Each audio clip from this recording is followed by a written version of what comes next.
From the Ticats Audio Network, this is Tiger Cats Game Day with Bubba O'Neill and Courtney Stephen.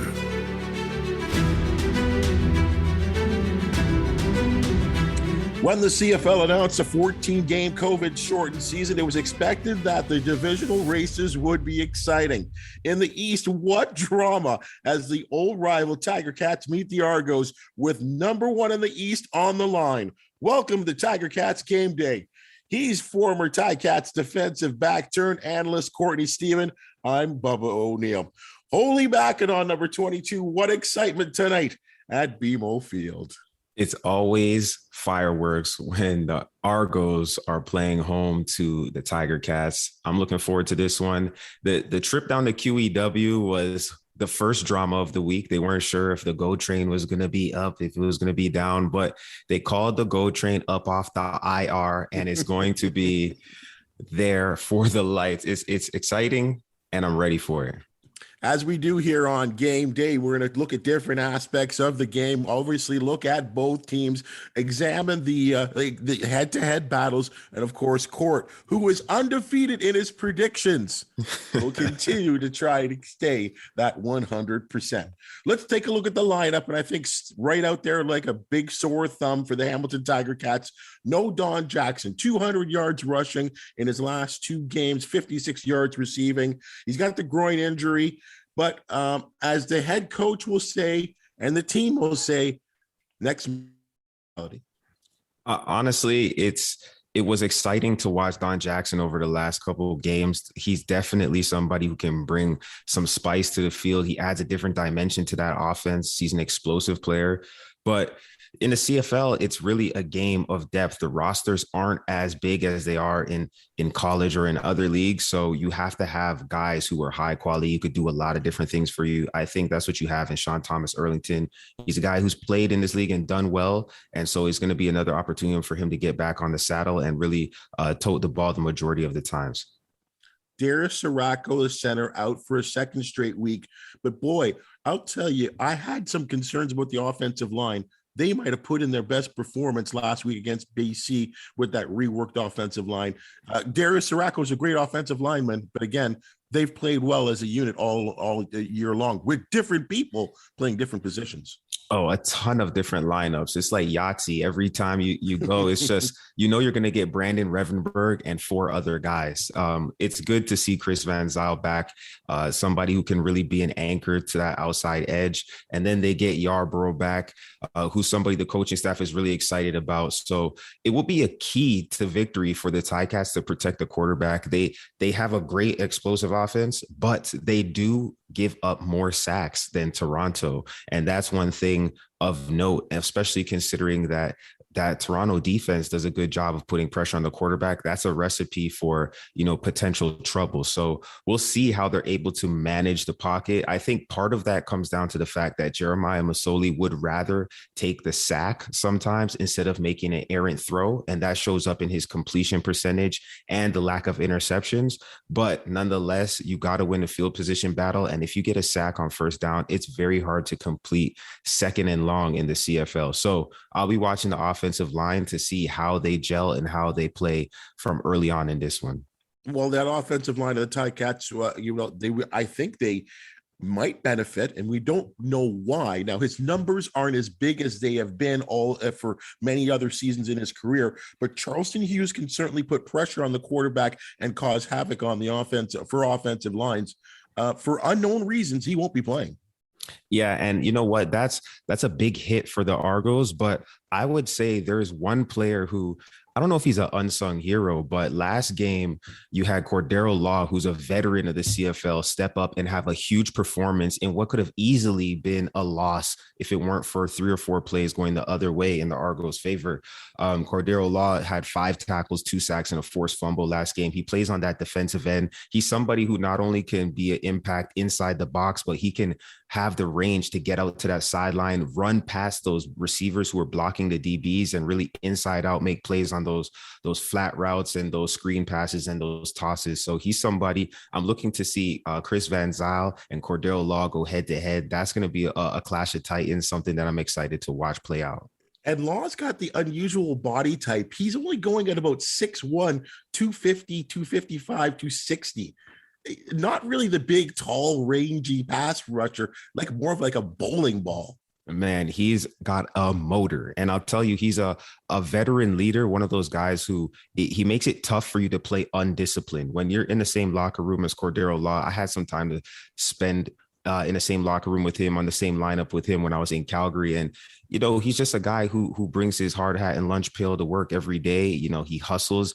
There's no excuses when you're on the field with him. So he's a guy who is definitely worth taking a peek at that D line and seeing what he's up to. He's going to be stirring up some havoc.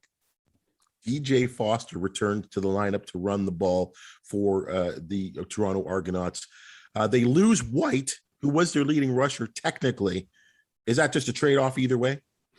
I mean, you got to give credit to Johnny White Shoes, aka Juan Blanco, aka John White the Fourth. I mean, he's a player in this league he's been able to do a lot of different things, whether it was with Edmonton, with Hamilton, or with the Argos. He's bounced around and he suffered with a lot of injuries over his career. But whenever he was in the lineup, he was an impact player. So you never want to see a guy go down with an injury that possibly could have been like a recurring injury he had dealt with in the past. But it's definitely a hit for them because, he's somebody who makes an impact and he plays with emotion. That kind of stuff rubs off on a team like Toronto, who's trying to build momentum. You need those guys who are going to lift up the teammates. I think it's definitely a big hit that John White won't be playing. With Foster, do you get anything different? And I know everyone talked about he's a former NFLer and he's had some big impact runs, but again, I think consistency's maybe been his issue.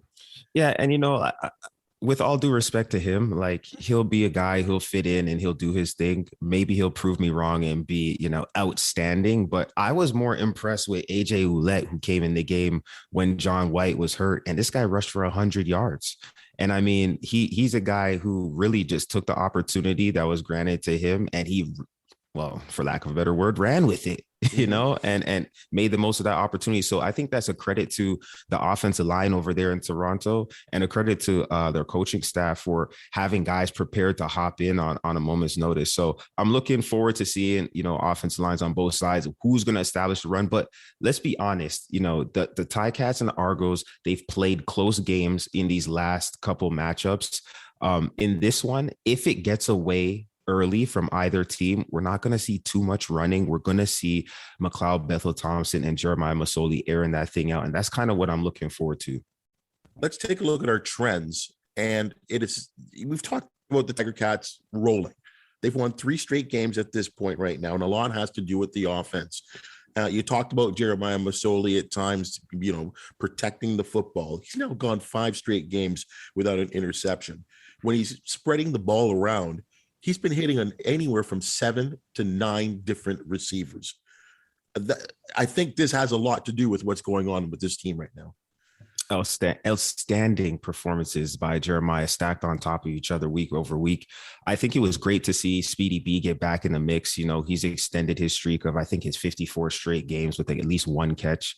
So he's somebody you could rely on. Even if he's a little bit banged up and injured, he's still a major threat at 80% healthy compared to anybody else who's 100% healthy. And then, of course, going across the board, you got Dunbar Jr., Jalen Ackland, who is, in all rights, a big play receiver. He's got long receptions. He's got the speed to catch it and turn it upfield. And then you got, Tim White, who I think has been outstanding this season for them. So there's a lot of threats, and it makes it hard to game plan because there's no real one guy who, if you shut him down, you give yourself a great chance to win. Yes, you can say Brandon Banks is that explosive player, but you know what? If he's only making 1 or 2 catches a game, you got other guys who are ready to step up. That makes it so much easier to be a quarterback like Jeremiah Masoli, because you can trust in people, no matter who they are. That if they just get to the right spot, they're going to do their job. And you're right on that. Banks did lead in the BC game, 6 receptions, 8 targets, 75 yards, 1 touchdown. Is it fair to say, though, that if Masoli and Banks get going, that is a threat for the defense, because there is some trust there between those two. And as you talked about, there are other playmakers, but if Banks and Masoli become what we've seen them in the past, say in 2018, even Dane Evans in 2019, that's chaos for any defense. Yeah, that's unfair. Let's just be honest. When Banks is rolling, you don't have the coverage in your playbook to stop 4-4-4-3. I should not even disrespect Brandon Banks and say 4-4. I am sorry. He is a pure speed 4-3 guy, tops.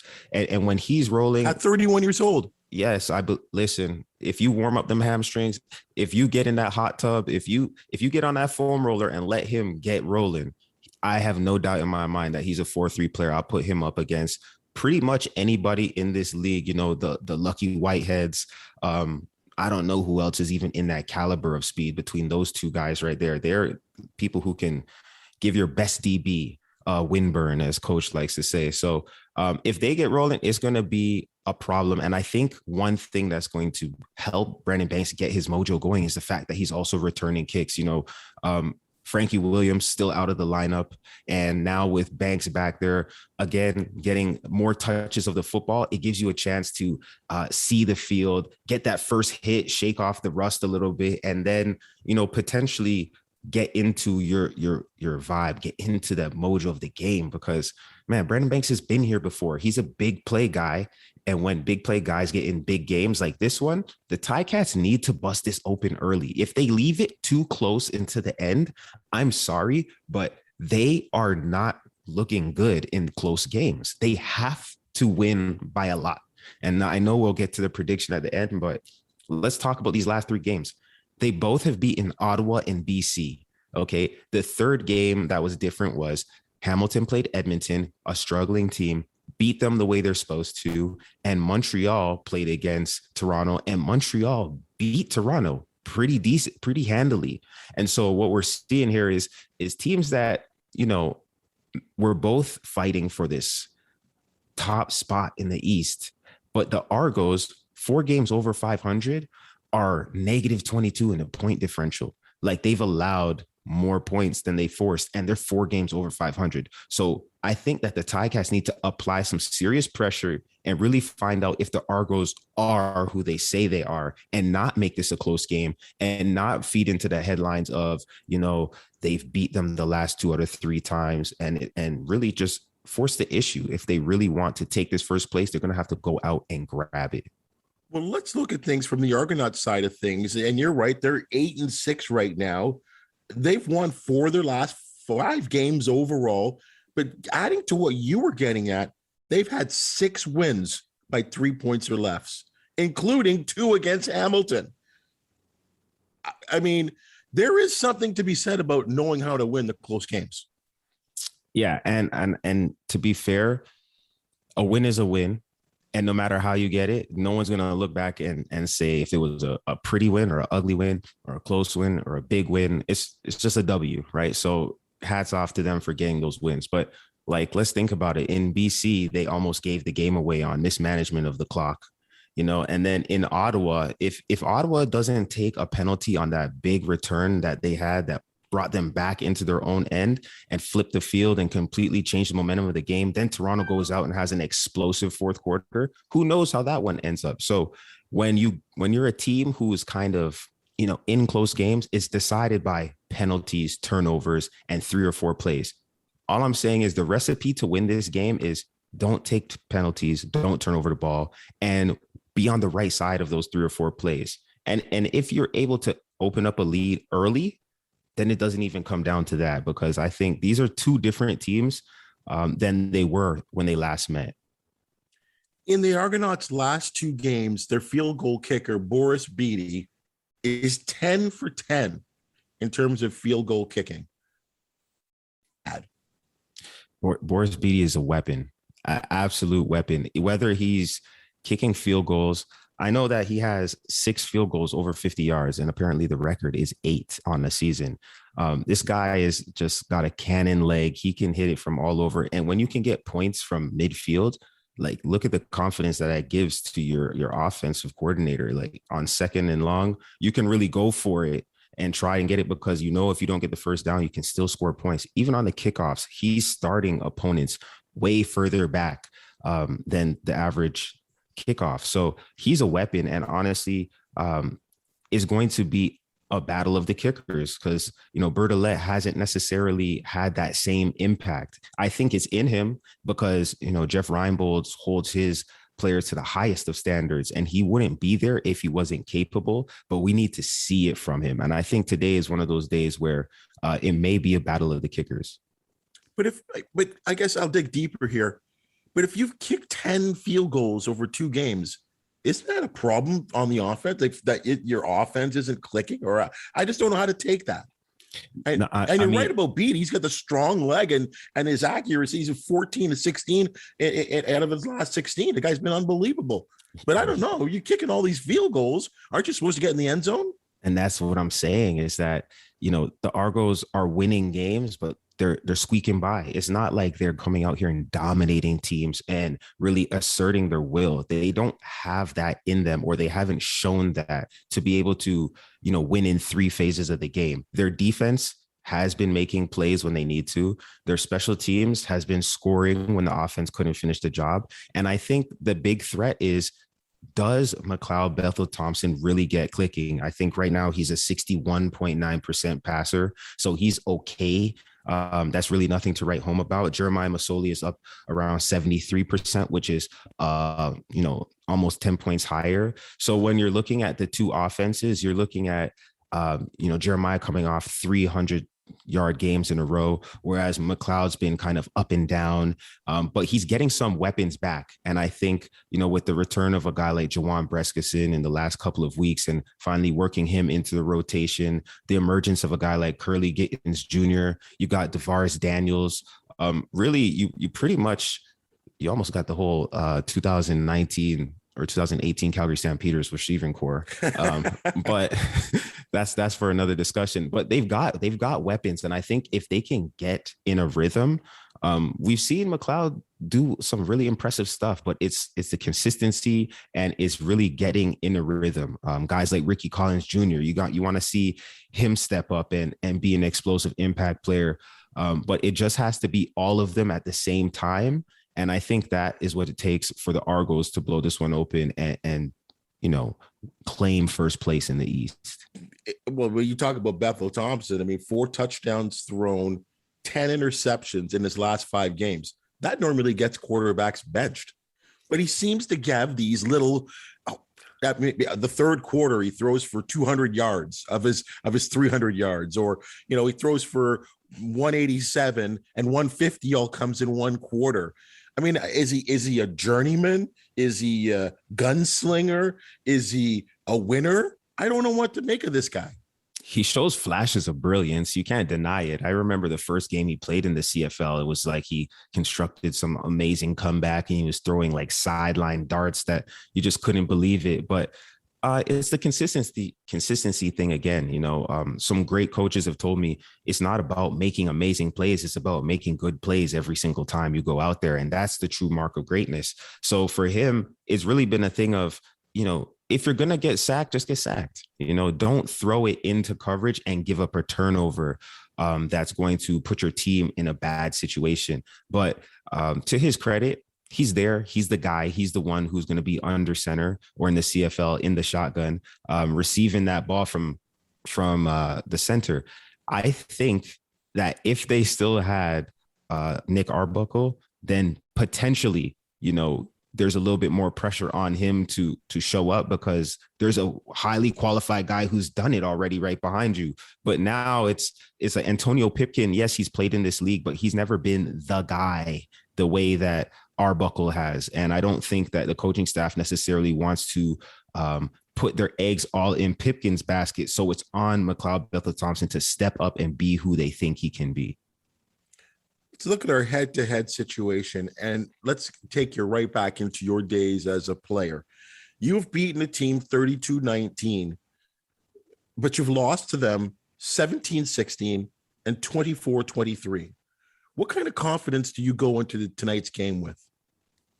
You know what? It's one of those things where you in your mind, you lay your head on the pillow at night after those games and you see these same plays haunting you over and over again. And you might have been playing corner on a rushing play and maybe you got blocked to the outside and they cut in and then somebody else missed a tackle. But you're thinking to yourself, maybe if I could have just shed that block and dove and grabbed his shoelaces, I would have been able to make a play that changed the game. You know, everybody is having that moment of reflection to say, what could I personally have done in a 1-point game to sway the outcome the other direction? So losing close, it's way more bitter. It puts you in the weight room doing that one extra rep. It has you watching that extra 15 minutes of film because you feel like you should have won. And I think there's a lot of confidence on both sides here. The team that won, Argos, they know that they can do it. So they're coming in guns blazing. And the Ticats, the team that lost 2 in a row, is really here to prove something, knowing that if 2 or 3 plays go the other way, they're more than capable of winning that game. So I'm excited to see. The very first quarter is going to dictate the tempo. Both coaches are going to be gunning for it. They don't want to wait till the last minute, because in the last minute, I'm going to tell you the truth, it's not looking good for the Ticats. Before we get to your prediction, one of the opportunities for the Tiger Cats to play on natural grass, is that a big deal for, I mean, considering most of these teams in the CFL play on the artificial stuff?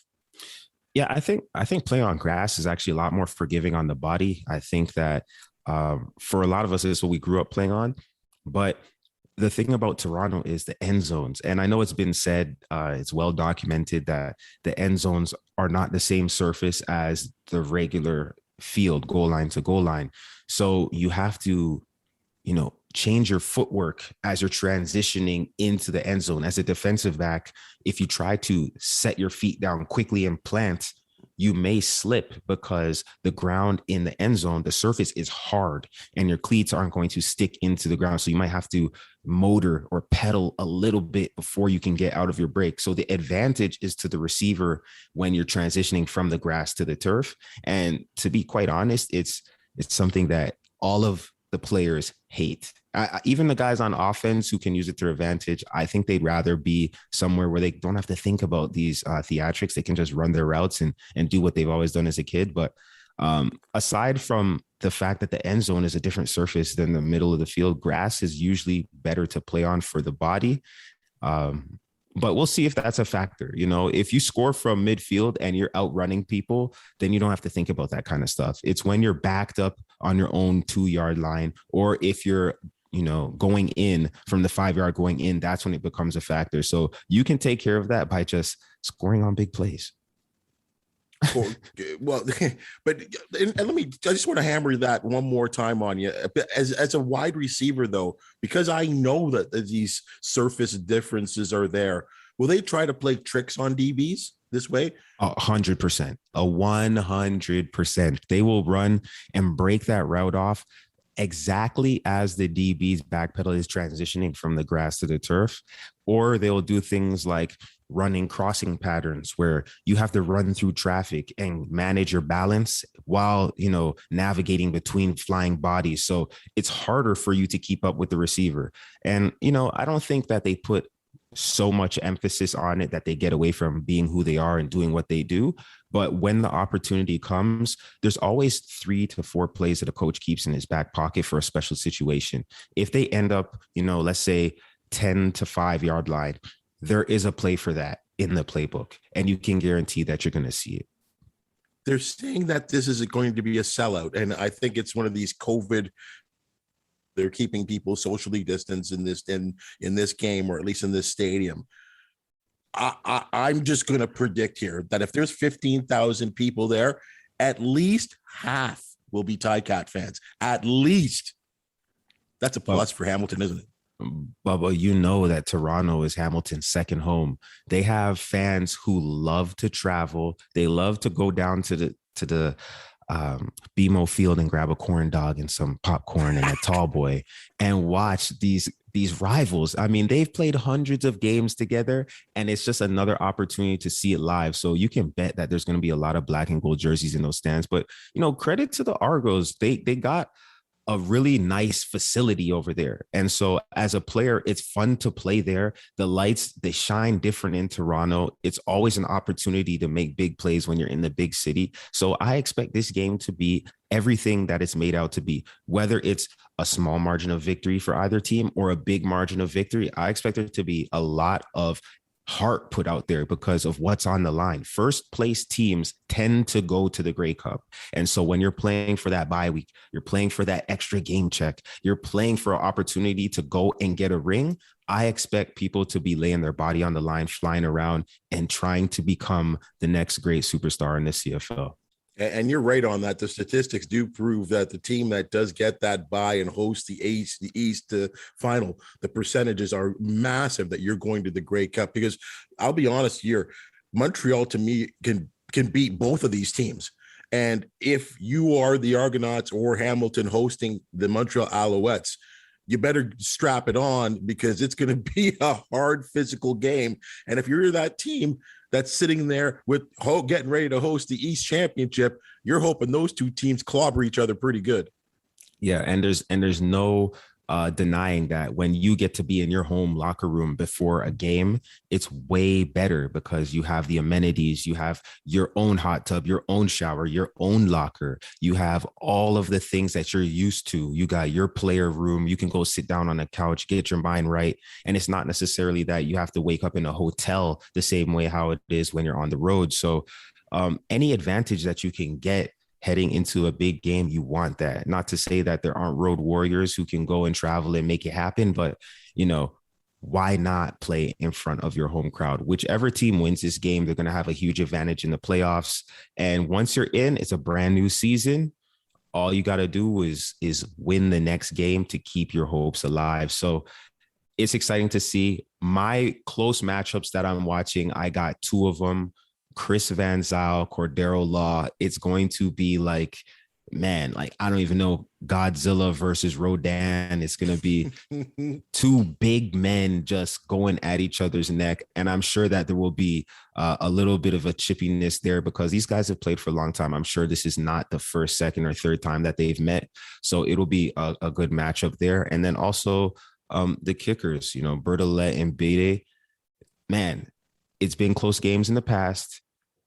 I don't want to see a close game here because, quite frankly, I want to see fireworks. I want to see high flying big scores. I want to see guys like Juwan Brescison making those one-handed catches that he's known for. I want to see guys like Brandon Banks showing off that speed, showing us that he's healthy. I want to see all of that kind of stuff. But if this game is close, and look, call it what you will, if this game is close, the Ticats are not going to win. They need to score early and score often. If it's a big margin of victory, Ticats win. If it's a close game, Argos win. Well, then let's put your money where the mouth is in, my friend. Prediction time. Go ahead. You set the table. I don't just say a word. Nah, here's what it is. I believe that based on how the last 4 games have gone, meaning since the Argos beat Hamilton by 1 point and what that's done for the trajectory of either of their seasons, I feel like Hamilton is trending up. Their offense is clicking. They're starting to get things really solid. The defense is starting the same guys for a second week in a row. I think that stuff matters at this time of year. And with that kind of momentum, carrying it into a team where you're looking at all the numbers and saying, yeah, they're good, but I think we might be a little better, coach. I think that's what the locker room is saying. I think that's what the Ticats are saying. I don't see this one being a close game. I think that they come out early. Tommy Condell cooks up some magic. They're going deep. They're going for the jugular, and they're going for that first place run. So they've already secured a playoff spot. If the Ticats win today, they're going to secure a home game. And then if they win again next week against Sask, or if the Argos lose next week, then the Ticats have opportunity to get that first place. That's what's on the line. I think the Ticats win this one big. It's not even close. Folks, this is a huge day for you, the CFL football fan, and we have you completely covered on the Ticats Audio Network. Join us at 6:30 for the and a half post game show with Louis B and Andy Fantus. They're gonna have a bevy of guests to break it down at halftime as well, and of course in your post game talking about a big Tiger Cat win. Of course, the main course, the game itself with RJ Broadhead and Luke Tasker. And a reminder: this game and the rest of Week 15 will be under the magnifying glass on Monday with myself and the panel on the CFL this week.